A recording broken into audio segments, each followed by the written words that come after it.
159 number آیت سورہ آل عمران۔ اعوذ باللہ من الشیطان الرجیم، بسم اللہ الرحمن الرحیم۔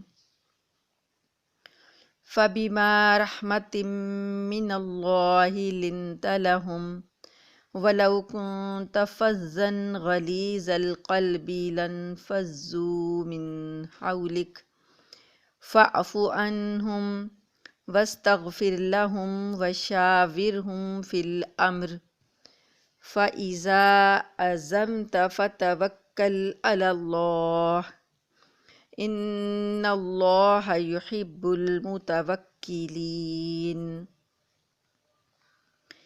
فَبِمَا، پس، بما ساتھ اس کے جو، رحمت من اللہ اللہ کی رحمت میں سے، لنتا نرم دل، آپ کے بارے میں نبی کریم صلی اللہ علیہ وسلم کو کہا گیا آپ نرم دل ہیں، لہم ان کے لیے، پس اللہ کی رحمت کی وجہ سے آپ ان پر نرم دل ہیں، وَلَوْ كُنْتَ اور اگر آپ ہوتے، فَظًّا تند خو، سخت طبیعت والا جو ہوتا ہے نا کہ ہر وقت ڈانٹ ڈپٹ کرنے والا، تند خو غصے والا، غلیظ القلبی سخت دل، اگر آپ ہوتے تند خو سخت دل، لنفضوا تو وہ منتشر ہو جاتے، ہٹ جاتے، بکھر جاتے، من حولک آپ کے گرد سے۔ ابھی جو صحابہ آپ کے گرد مجمع لگا کے بیٹھتے ہیں، آپ کے گرد مجلس لگا کر بیٹھتے ہیں، تو پھر یہ لوگ سارے کے سارے منتشر ہو جاتے، بکھر جاتے، آپ کے گرد سے ہٹ جاتے۔ فَاعْفُو پس معاف کر دیں، عنہم ان کو، وَاسْتَغْفِرْ لَهُمْ اور بخشش مانگیں ان کے لیے، وَشَاوِرْهُمْ اور مشورہ کریں ان سے، فِي الْأَمْرِ کام میں، جو بھی کام کرے اس میں ان سے مشورہ لیں۔ فَإِذَا پس جب عَزَمْتَ آپ ارادہ کر لیں، فَتَوَكَّلْ عَلَى اللَّهِ تو پھر بھروسہ کرے اللہ پر، ان اللہ بے شک اللہ، یحب دوست رکھتا ہے، المتوکلین توکل کرنے والوں کو، بھروسہ کرنے والوں کو۔ فَبِمَا رَحْمَةٍ مِّنَ اللَّهِ لِنتَ لَهُمْ پس آپ اللہ کی رحمت کی وجہ سے نرم دل ہیں ان پر، وَلَوْ كُنْتَ فَظًّا غَلِيظَ الْقَلْبِ اگر آپ ہوتے تند خو سخت دل والے، لَانفَضُّوا مِنْ حَوْلِكَ تو یہ منتشر ہو جاتے آپ کے گرد سے۔ فَاعْفُ عَنْهُمْ پس معاف کیجئے ان کو، وَاسْتَغْفِرْ لَهُمْ اور بخشش مانگیے ان کے لیے، وَشَاوِرْهُمْ اور مشورہ کریں ان سے، فِي الْأَمْرِ کام میں، فَإِذَا عَزَمْتَ پس جب آپ ارادہ کر لیں کسی کام کا، فَتَوَكَّلْ عَلَى اللَّهِ تو بھروسہ کریں اللہ پر، ان اللہ یحب المتوکلین بے شک اللہ پاک توکل کرنے والوں کو، بھروسہ کرنے والوں کو پسند فرماتے ہیں۔ اب یہ والی آیت اللہ تعالیٰ کی رحمتوں اور عنایتوں کی حد ہے کہ آپ دیکھیے کہ اس سے پہلے اللہ پاک نے وہ صحابہ کرام جو کہ لغزش کا شکار ہو گئے تھے غزوہ احد میں، ان کو معاف کرنے کا 2 مرتبہ اعلان کیا۔ پڑھا ہے نا ہم نے کہ لَقَدْ عَفَا اللَّهُ عَنْهُمْ اللہ پاک نے ان کو معاف کر دیا۔ اب اللہ پاک خود تو معاف کر چکے ہیں، لیکن آپ یہ دیکھیں کہ ایک انسانی نفسیات ہے کہ جب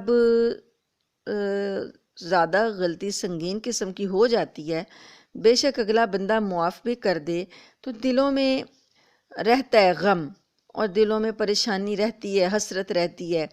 انسان اپنے طور پر سوچتا ہے کہ مجھ سے یہ نہ ہوتا، یہ غلطی مجھ سے کیوں ہو گئی، تو اگلے کا نقصان ہو گیا، یا میرے سے یہ بھول چوک کیوں ہو گئی، ہوتا ہے نا، دل غمگین رہتے ہیں، کافی عرصہ تک غمگین رہتے ہیں، اتنی جلدی صبر نہیں آتا ہے۔ تو اب یہاں پر اللہ پاک نے معاف کر دیا، تو اس کے باوجود بھی صحابہ جو تھے نا وہ رنجیدہ سے تھے، حسرت تھی ان کے دلوں میں، اور ان کو تھی پریشانی بھی لاحق تھی۔ تو اللہ پاک نے کتنا کرم کیا کہ رسول صلی اللہ علیہ وآلہ وسلم کو بھی فرمایا کہ آپ ان کو معاف کر دیں اور ان کے لیے اللہ سے بخشش مانگیں. یعنی کہ اللہ کی رحمت کی حد ہے. یہ جو میں نے پہلا ٹکڑا بتایا نا آپ کو، فَبِمَا رَحْمَةٍ مِّنَ اللَّهِ، اس کو چھوڑیں ابھی. اگر اب یہاں سے دیکھیں نا، فَاعْفُ عَنْهُمْ، ان کو معاف کر دیں، وَاسْتَغْفِرْ لَهُمْ، ایک تو ان کو معاف کر دیں، دوسرا کام یہ کریں کہ ان کے لیے اللہ سے مغفرت کی دعا بھی مانگیں، اللہ سے بھی بخشش مانگیں، اللہ سے دعا کریں اپنے صحابہ کے لیے کہ یا اللہ تو ان کو معاف فرما دے. تو یہ کتنا بڑا احسان ہے کہ نبی صلی اللہ علیہ وآلہ وسلم سے بھی اللہ پاک سفارش کر رہے ہیں کہ آپ ان کو معاف کر دیں. تو اب نبی کریم صلی اللہ علیہ وسلم سے تو روز ہی ملنا ہے نا، روز ہی سامنا ہونا ہے، روز ان کے ساتھ نماز پڑھنی ہے، مسجد میں حاضر ہونا ہے. تو دلوں کو قرار کیسے آتا؟ تو اب جب نبی بھی کہیں گے کہ میں نے تم کو معاف کر دیا، اور پھر ان کے لیے اللہ سے بخشش مانگیں گے کہ یا اللہ ان کو معاف کر دے، ان کو معاف کر دے، اللہ خود حکم دے رہا ہے. تو آپ اندازہ کریں کہ پھر دلوں پر مرہم لگے گی نا، پھر تو دل مضبوط ہوں گے، دل بڑھ جائیں گے، اور پھر وہ افسوس جو ہے وہ ختم ہوگا کہ جن سے غلطی ہو گئی تھی وہ کتنا افسوس کر رہے تھے. تو اب آپ اللہ پاک کا رحمت کا معاملہ دیکھیں کہ اللہ پاک کو کتنی محبت ہے. اس سے کیا اندازہ لگ رہا ہے؟ اس سے یہ معلوم ہو رہا ہے کہ صحابہ سے اللہ تعالیٰ کو کتنی محبت ہے. صحابہ کرام رضوان اللہ علیہم اجمعین اللہ کے ہاں کتنے مقبول ہیں، کتنے محبوب ہیں کہ اللہ پاک نہ صرف نبی صلی اللہ علیہ وآلہ وسلم کو محبوب رکھتے ہیں بلکہ نبی کے ساتھیوں سے بھی محبت رکھتے ہیں، نبی کے اصحاب کو بھی محبوب رکھتے ہیں. اللہ پاک ان کی غلطیوں کو معاف بھی کر رہے ہیں اور ان کے لیے نبی صلی اللہ علیہ وآلہ وسلم کے دل میں بھی نرمی کرنے کی ان کو کہہ رہے ہیں کہ آپ ان کے ساتھ نرمی فرمائیں. تو یہ ان کی مقبولیت اور محبوبیت کا اندازہ اس بات سے، اس آیت سے بخوبی لگایا جا سکتا ہے. تو اب اس آیت کی روشنی میں اگر آپ دیکھیں کہ کوئی نبی صلی اللہ علیہ وسلم کے اصحاب کو برا کہے گا تو پھر وہ کتنا گناہ سمیٹے گا، پھر اللہ کے غضب کا کیا حال ہوگا، اللہ تعالیٰ کی ناراضگی کا کیا حال ہوگا. اس لیے جیسے ناموس رسالت صلی اللہ علیہ وآلہ وسلم کی حفاظت جو ہے وہ اللہ پاک نے بھی کی ہے اور ہمارے ذمے بھی لگایا ہے، اسی طریقے سے ناموس صحابہ رضی اللہ تعالی عنہم کی حفاظت بھی امت کے ذمے ہے. امت کو جو ہے یہ اس کی ڈیوٹی ہے کہ وہ صحابہ کرام کی ناموس کی حفاظت کرے. صحابہ وہ جماعت ہیں جو کہ اللہ کے دین کو نبی سے براہ راست وصول کرتے تھے. براہ راست اللہ جو کچھ فرماتے، نبی کے اور صحابہ کے درمیان کوئی پردہ نہیں، کوئی اوٹ نہیں، کوئی فاصلہ نہیں، کوئی واسطہ نہیں، ڈائریکٹ انہوں نے نبی سے دین سیکھا. نبی کی محفلوں میں بیٹھے، نبی صلی اللہ علیہ وسلم کو دیکھا، آپ کے چلنے پھرنے کو، کردار کو اپنی آنکھوں سے دیکھا، مشاہدہ کیا، زندگی ساتھ گزاری. تو وہ صحابہ بھی بہت زیادہ بے داغ سیرت کے مالک ہیں، بہت ان کی اچھی تربیت ہوئی ہے، وہ نبی کی تربیت یافتہ ہیں. ایک استاد جو ہوتا ہے نا، اسے اپنے شاگردوں پر بھروسہ ہوتا ہے، اور بعض اوقات اگر کسی شاگرد پر کوئی بھروسہ نہ کرے نا تو یہ دیکھا جاتا ہے، اور وہ شاگرد فخر سے بتاتا ہے کہ میری یہ جو بات ہے نا میرے استاد نے مجھے بتائی تھی، اور میرے استاد فلاں فلاں ہیں، اور فلاں فلاں ان کے استاد ہیں. تو یہ چیز جو ہوتی ہے یہ شاگرد کے لیے بڑی باعث فخر ہوتی ہے کہ اس کا استاد کون ہے. تو استادوں پر پہلے، اب کا تو مجھے نہیں پتا، لیکن پہلے زمانے کے جو علماء فقہا وغیرہ جو تھے وہ اپنے استادوں پر فخر بھی کیا کرتے تھے، اور استادوں سے شاگرد پہچانے جاتے تھے. تو آپ دیکھیے کہ صحابہ کے استاد کون ہیں. صحابہ کے استاد رسول اللہ صلی اللہ علیہ وآلہ وسلم ہیں. تو رسول اللہ صلی اللہ علیہ وسلم کا استاد کون ہے؟ رسول صلی اللہ علیہ وسلم کا استاد اللہ تعالیٰ خود ہے۔ تو اب صحابہ پر انگلی اٹھانے کا مطلب کیا ہوا؟ آپ کے استاد اور ان کے استاد پر بات جاتی ہے۔ تو یہ بڑا ہی نازک معاملہ ہے، تو اس لیے ناموس صحابہ رضی اللہ تعالیٰ عنہم کی حفاظت بھی ہمارے لیے ضروری ہے۔ کسی صحابی کو منہ کھول کے ایسے ہی کچھ کہہ دینا یہ قطعاً جائز نہیں ہے۔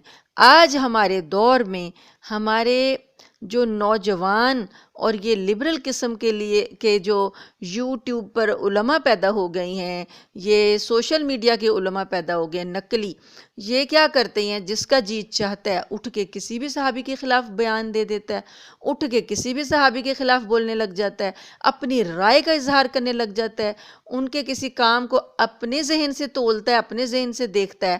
یہ نہایت غلط وتیرہ ہے، اور یہ وتیرہ جو ہے جہنم میں جانے کا سبب ہے۔ اللہ پاک نے جب تمام صحابہ کی معافی کا اعلان کر دیا، اب خدا نخواستہ ان صحابہ کے آپس میں کوئی اختلافات ہیں تو وہ ان دونوں کا معاملہ ہے جن کے اختلافات ہیں۔ ہمیں اس میں ثالث بننے کی اور ہمیں ایک کی طرفداری کرنے کی اور دوسرے کی مخالفت کرنے کی اجازت نہیں دی گئی، ہمیں خاموشی اختیار کرنے کا حکم ہے۔ اب ہو بھی سکتا ہے کہ اللہ نے ان کو معاف کر دیا ہو، تو ہم کس وجہ سے ان کے مخالفت پر جو ہیں وہ تل بیٹھتے ہیں، اور مخالفت کے لیے ہم بحثیں کرتے ہیں، تقریریں کرتے ہیں، لوگوں کو کنونس کرنے کی کوشش کرتے ہیں۔ یہ رویہ نہایت غلط ہے۔ ہمارا اس سے کوئی وہ نہیں ہے، ہم پر یہ کوئی ذمہ داری نہیں ڈالی گئی کہ تم انصاف کرو، تم ثالثی کرو، تم صحابہ کے درمیان درجہ بندی کرو۔ نہیں، ہمارے لیے تمام صحابہ معزز، مکرم، قابل عزت، قابل فخر ہیں۔ کوئی صحابی جو ہے نبی کریم صلی اللہ علیہ وآلہ وسلم کا، کوئی ادنا سے ادنا صحابی بھی کسی بڑے سے بڑے ولی کا مقابلہ نہیں کر سکتا۔ حضرت ایک عالم تھے، ذہن سے نام نکل گیا، ان سے پوچھا گیا کہ امیر معاویہ رضی اللہ تعالی عنہ بہتر ہیں یا امام ابو حنیفہ؟ اس طرح کوئی مطلب بعد کے جو اشخاص ہیں ان کے بارے میں سوال کیا گیا، تو انہوں نے کہا تھا، انہوں نے جواب دیا تھا کہ امیر معاویہ چونکہ صحابی ہیں نا، تو امیر معاویہ رضی اللہ تعالی عنہ نے نبی کریم صلی اللہ علیہ وسلم کے ساتھ جو جہاد کے لیے سفر کیا، اس سفر کے دوران امیر معاویہ کی سواری اونٹ جو ہے، اس کے ناک میں جو گرد پہنچی، سفر کی گرد پہنچی، اس گرد سے جو وہ یعنی ناک کی جو میل ہے وہ اس کے برابر بھی نہیں ہے۔ مطلب یہ کہ صحابی کا اور بعد کے بندے کا کوئی مقابلہ بنتا ہی نہیں ہے۔ اس لیے ہم لوگوں کو بڑے ہی احتیاط سے کام لینا چاہیے، اور کسی بہکاوے میں آ کر کسی صحابی کی شان میں گستاخی کا مرتکب نہیں ہونا چاہیے۔ ہمیں ان کے معاملات پر یہ ہے کہ ہم معاملات بتائیں، واقعات بتائیں، لیکن جانبداری کرنا جو ہے وہ ہمارے لیے لائق نہیں ہے۔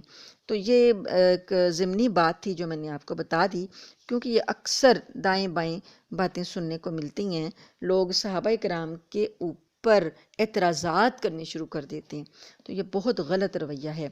اللہ تعالیٰ نے جو آیت کے شروع میں بتایا فَبِمَا رَحْمَةٍ مِّنَ اللَّهِ لِنْتَ لَهُمْ، اللہ تعالیٰ فرماتے ہیں نبی کریم صلی اللہ علیہ وسلم کو کہ اللہ کی رحمت کی وجہ سے آپ ان پر مہربان ہیں، نرم دل ہیں۔ یعنی اگر آپ صحابہ کرام کے ساتھ نرم دلی کا برتاؤ کر رہے ہیں تو یہ بھی اللہ کی رحمت ہے، اللہ نے آپ کا دل ایسا بنایا ہے، اللہ تعالیٰ نے آپ کے دل میں اتنی نرمی ڈال دی ہے کہ آپ ان کے لیے نرم دل واقع ہوئے ہیں۔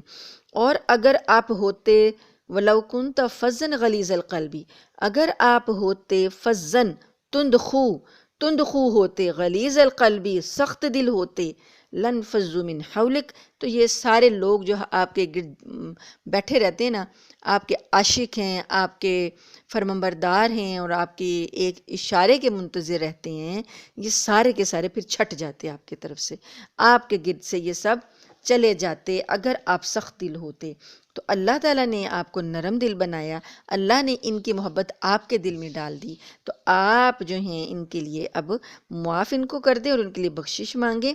اگلا ٹکڑا ہے وَشَاوِرْهُمْ فِي الْأَمْرِ، اور کام کے معاملے میں ان سے مشورہ لیجئے، یعنی جو بھی کام کریں گے ان کے مشورے سے ہی کریں گے۔ دیکھیں نا، سوال پیدا ہوتا ہے نا کہ دل میں یہ خیال آ سکتا تھا کہ نبی کریم صلی اللہ علیہ وآلہ وسلم کی رائے یہ تھی احد کے لیے، ان کی رائے یہ تھی کہ جنگ جو ہے شہر کے اندر رہ کر لڑی جائے، یہ زیادہ فائدے تھے اس کے، لیکن صحابہ کرام کی خواہشیں جو تھیں وہ یہ تھیں کہ جنگ ہم شہر سے باہر لڑیں گے اور وہاں پر اپنی بہادری کے جوہر دکھائیں گے تاکہ دشمن جو ہے ہمیں بزدل نہ سمجھے۔ یہی رائے تھی نا زیادہ تر لوگوں کی۔ تو آپ صلی اللہ علیہ وسلم نے صحابہ کی رائے کو مان لیا۔ اب سوال یہ پیدا ہو سکتا تھا نا کہ نبی کریم صلی اللہ علیہ وسلم یہ کہیں کہ ان کی رائے کو مانا تو نقصان ہوا، تو آئندہ سے اب ان کو سے مشورہ نہیں لینا، لیکن اللہ پاک نے حکم دے دیا وَشَاوِرْهُمْ فِي الْأَمْرِ، ان سے مشورہ لیجئے، کام میں ان سے مشورہ لیجئے۔ مطلب صحابہ کرام سے اللہ کا پیار اور محبت جو ہے اس کا اندازہ لگائیں۔ اللہ تعالیٰ نبی صلی اللہ علیہ وسلم کو معاف کرنے کو بھی کہہ رہے ہیں، ان کے لیے بخشش کی دعا کرنے کو بھی کہہ رہے ہیں، اور تیسری بات یہ کہ آپ ان سے مشورہ لیں، کاموں میں مشورہ لیں۔ فَإِذَا عَزَمْتَ، اور جب آپ ارادہ کر لیں، آپ صلی اللہ علیہ وآلہ وسلم کسی بات کا ارادہ کر لیں، تو پھر اب آپ نے مشورہ کیا، آپ نے ارادہ کر لیا کہ ہم ٹھیک ہے ہم باہر ہی جا کر لڑتے ہیں، اب کیا کرنا ہے؟ اس کے بعد فَتَوَكَّلْ عَلَى اللَّهِ، تو بھروسہ اللہ پر کرنا ہے، نتیجہ اللہ پر چھوڑ دینا ہے۔ مشورے کے ساتھ معاملہ کریں، جس معاملے پر آپ لوگ سارے متفق ہو جائیں تو اب اس کا نتیجہ، اس کا رزلٹ، اس کا انجام اللہ پر چھوڑ دیں، اللہ پر بھروسہ کر کے چلیں۔ ان اللہ یحب المتوکلین، بے شک اللہ تعالیٰ پسند کرتا ہے، دوست رکھتا ہے بھروسہ کرنے والوں کو، یعنی جو اللہ پر بھروسہ کرتے ہیں اللہ تعالیٰ ان کو پسند کرتا ہے۔ مطلب یہ کہ تمہاری جو فتح ہوگی، تمہاری جو تدبیر ہوگی اور تمہاری جو مشورہ وغیرہ ہوگا، تو اپنی عقل اور رائے پر پھر بھروسہ نہ کرو، جو کر لیا اب چلو، اب بعد میں عقل وغیرہ پر بھروسہ کرنے کی بجائے بھروسہ کرنا ہے اللہ تعالیٰ پر۔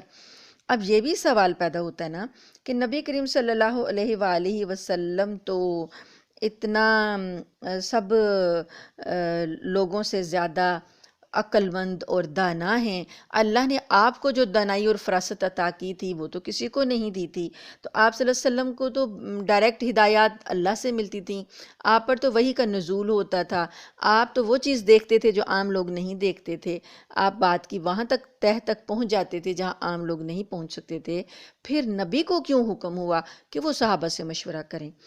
تو یہ ایک تو اس کا جو ہے تفسیر یہ کی گئی ہے کہ اس سے مقصد تھا امت کی تعلیم، امت کو یہ تعلیم دینا تھی کہ یہ مشورے کا طریقہ جاری اور ساری ہو جائے، امت میں شورا بن جائے، کوئی بھی حاکم ہو، کوئی بھی سردار ہو، کوئی بھی رئیس ہو، وہ اپنے معاملات اپنے باہمی مشورے سے طے کرے، یہ نہیں کہ اکیلا خود ہی وہ عقل کل بن کے اور اکیلا وہ خود ہی حاکم اور ڈکٹیٹر بن کے جو ہے وہ سوار ہو جائے، نہیں، اس کی ایک مجلس ہونی چاہیے، مجلس شورا ہو، وہ شورا کے جو لوگ ہیں ان کے اندر کچھ کوالٹیز ہوں، ان خصوصیات کو پیش نظر رکھ کر انہیں شورا کا ممبر بنایا جائے، یعنی جن سے مشورہ لیا جانا ہے نا، ہر ایرے غیرے سے نہیں لے لینا، مشورہ جن سے لیا جانا ہے ان کا بھی ایک معیار ہوگا، ان میں بھی خصوصیات ہوں گی، جو اہل مشورہ ہوں گے وہ ان خصوصیات کے مالک ہوں گے، مثلا یہ کہ عقل مند ہوں گے، تجربہ کار ہوں گے، اور ان کا وہ پرہیزگار ہوں گے، دین میں بھی بڑا اچھی سمجھ رکھنے والے ہوں گے، دین میں لوگوں سے آگے بڑھے ہوئے ہوں گے، اور ان کے اندر خیر خواہی کا جذبہ ہو، ہمدردی کا امت کے ساتھ جذبہ ہو، اپنی ذاتی کوئی ان کا فائدہ یا ذاتی کوئی دشمنی نہ کسی سے نکالنے کا مقصد ہو، تو اس طرح کے افراد جو امت کے خیر خواہ ہوں گے اور نیک لائق تجربہ کار اور دیندار مخلص ہوں گے، ایسے لوگوں کی ایک مجلس بنائی جائے جن سے کہ مشورہ لیا جائے جب بھی کوئی کام اہم کرنا ہو۔ تو یہ چیزیں امت کی تعلیم کے لیے اللہ تعالیٰ نے حکم دیے گئے۔ آگے اگلی آیت ہم پڑھتے ہیں۔ اگلی آیت ہے 160 نمبر آیت۔ بسم اللہ الرحمن الرحیم۔ ان ینصرکم اللہ فلا غالب لکم وَإِن يَخْذُلْكُمْ فَمَن ذَا الَّذِي يَنصُرُكُم مِّن بَعْدِهِ وَعَلَى اللَّهِ فَلْيَتَوَكَّلِ الْمُؤْمِنُونَ۔ ان ینصرکم اللہ، ان اگر، ینصر مدد کرے، کم تمہاری، اللہ اللہ، اگر اللہ تمہاری مدد کرے، فلا غالب لکم تو نہیں کوئی غالب آئے گا تم پر، وَإِن يَخْذُلْكُمْ اور اگر وہ چھوڑ دے تم کو، فَمَن ذَا الَّذِي پس کون ہے جو، يَنصُرْكُم مِّن بَعْدِهِ تمہاری مدد کرے بعد اس کے، یعنی اللہ کے بعد اللہ نے چھوڑ دیا، اب اللہ کے بعد کون سی ایسی ہستی ہے جو تمہاری مدد کر سکتی ہے۔ وَعَلَى اللَّهِ اور اوپر اللہ کے، فَلْيَتَوَكَّلِ الْمُؤْمِنُونَ پس توکل کرنا چاہیے مومنوں کو۔ تو اللہ پر ہی مومنوں کو توکل کرنا چاہیے، کیونکہ اللہ کی مدد جو ہے وہ ہوگی تو جنگ جیتی جائے گی۔ جتنا مرضی اسلحہ ہو جائے، جتنے مرضی گھوڑ سوار ہوں، جتنا مرضی تیاری کی ہو، جب تک اللہ کی مدد ساتھ نہیں ہوگی فتح حاصل نہیں ہو سکتی۔ تو گویا فتح کا دار و مدار نصرت الہی پر ہے۔ تو یہ گزشتہ آیات میں بھی بیان ہو گیا ہے کہ اللہ پاک نے جب یہ اعلان کیا معافی کا، تو اس کے بعد اللہ پاک نے یہ آیت مسلمانوں کی دل جوئی کے لیے اتاری کہ جب تک اللہ کی مدد تمہارے ساتھ رہے گی تم پر کوئی غالب نہیں آ سکتا، اور اگر اللہ تمہیں چھوڑ دے تو پھر کوئی ایسی ہستی نہیں ہے، کوئی ایسی ذات نہیں ہے جو تمہاری مدد کر سکے۔ تو تم لوگوں کو اللہ پر ہی توکل کرنا چاہیے، المومنون مومنوں کو۔ تو اللہ کی مدد جو ہے وہ کب جڑے گی، کب آئے گی؟ اللہ کی مدد آئے گی جب انسان اللہ کی فرمانبرداری میں ہوگا، جب وہ مومن جو ہے اللہ کے ساتھ رشتہ تعلق مضبوط کر رہا ہوگا۔ جب اس کا رشتہ اور تعلق اللہ کے ساتھ مضبوط ہوگا اللہ کی مدد آئے گی۔ جیسے ہی یہ تعلق کمزور ہو جائے، یہ تعلق ٹوٹ جائے یا اس میں کوئی رکاوٹ آ جائے تو اللہ کی مدد نہیں آئے گی۔ تو گویا مسلمانوں کو یہ ایک بڑا اہم پتے کی بات بتائی گئی کہ جب بھی وہ جنگ کریں وہ کسی کے کہنے سننے میں نہ آئیں، اللہ کی مدد پر بھروسہ رکھیں۔ اللہ کی مدد سے ہی فتح ہوگی، اور غلبے کا انحصار لشکر کی زیادتی پر نہیں ہے، نہ سامان حرب کی کثرت پر، کامیابی کا انحصار اللہ تعالیٰ کی مدد پر ہے۔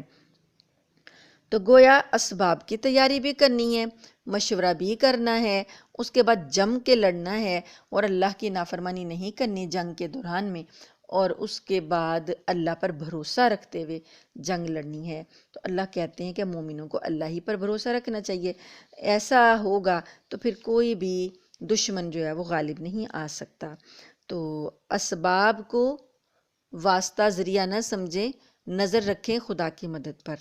تو اللہ تعالیٰ سے دعا ہے کہ اللہ تعالیٰ ہمیں ہر کام میں اپنی مدد اور نصرت حاصل کرنے کی توفیق عطا فرمائے۔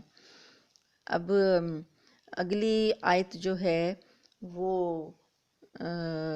ہے تو چھوٹی لیکن اس کی تفسیر لمبی ہے، تو وہ پھر ٹائم اب تھوڑا ہے تو انشاءاللہ کل دیکھیں گے۔